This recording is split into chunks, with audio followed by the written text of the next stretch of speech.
Well, as soon as we have a relationship-based food system, many of the reasons for overburdensome regulatory oversight are gone.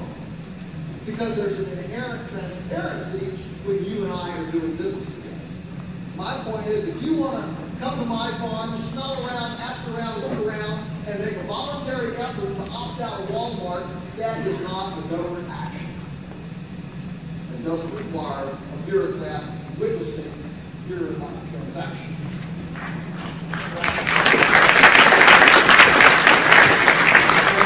Number 5, we need a decentralized and individualized choice policy to give food freedom of choice back to the citizens of this country.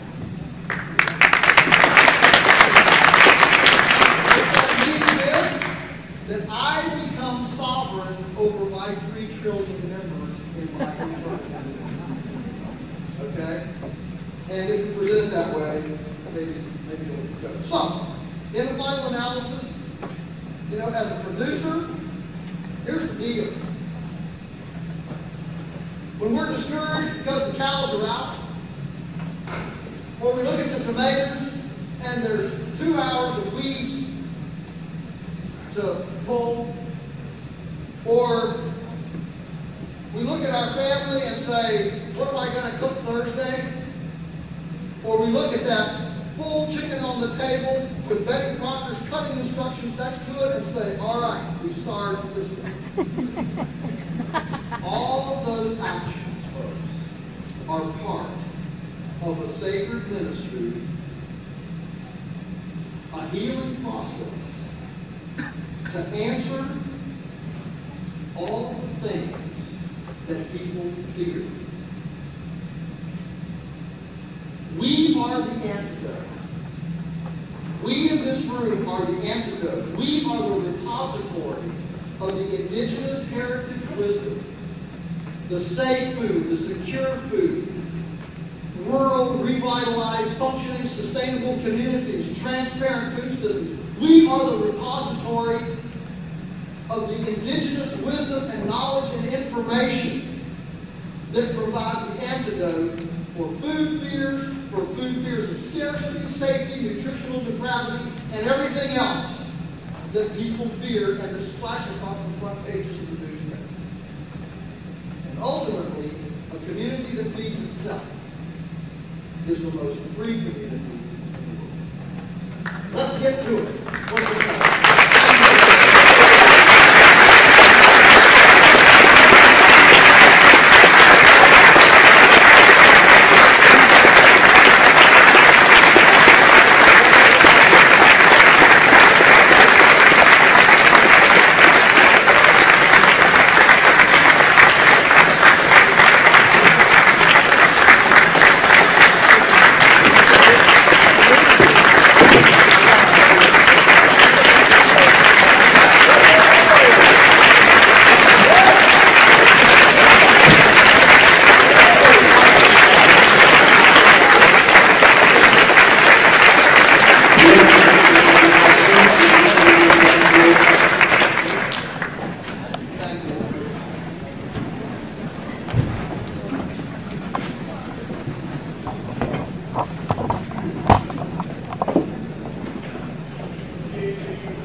Is an organic garden in Riverton Park is slated for destruction? No. We have an answer. I think I can answer that question for Joel. Good. If this crowd showed up at a city council meeting, I think that would be great that he's going to do it.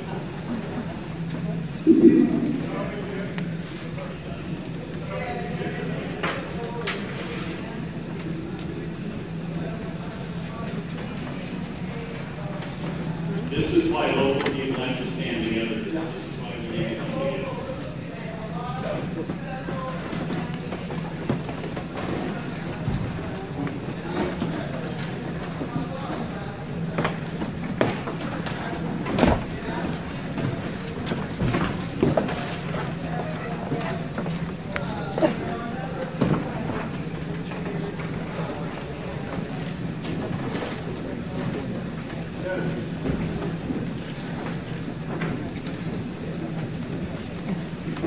Would you please elaborate a little bit on your comment about the solution you presented about the tax policy that equalizes payments for services rendered? Sure.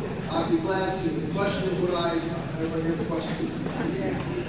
We used to repeat the question, so everybody heard it okay. The equalizing tax policy.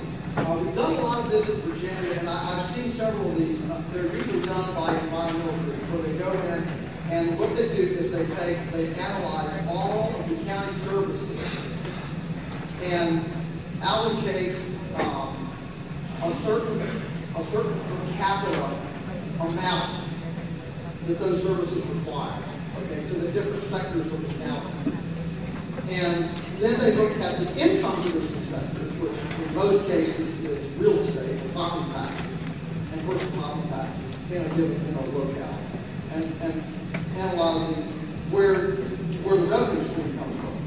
And in every case that I'm familiar with, and there might be one that I'm not familiar with, in every one of these that I've seen, there's about a 30% discrepancy between the amount of tax revenue generated from agricultural lands relative to services rendered, i.e. police, roads, schools, okay, compared to the services given to the residential sector. And what that does is it is a real-time prejudicial treatment against farmland. The reason that occurs is the reason that it's so cheap to rule farmland is because farmers tend to go to bed at 9 o'clock. They're not ripping up the roads, 11, and wondering, what to do when they come in at night or go out at night. And so they don't clog the jails.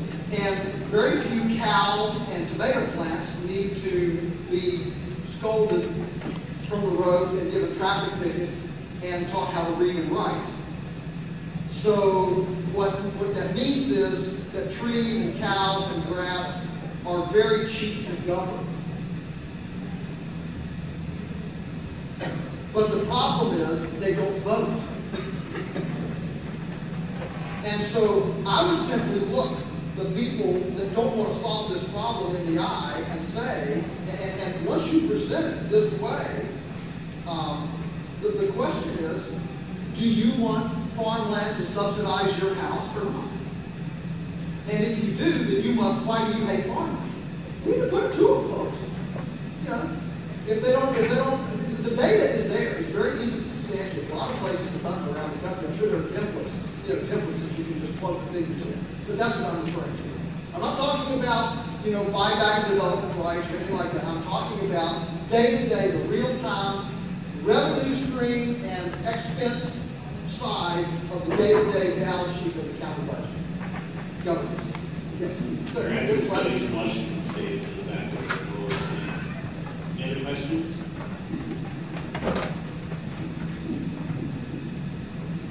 Just some feedback.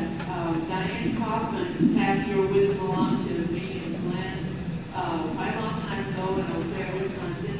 We used it there in our citrus ranch in Louise, Central America. And here in Bremerton, and I'm here to say it works. We're feeding maybe 100 people out of our city lot in Bremerton.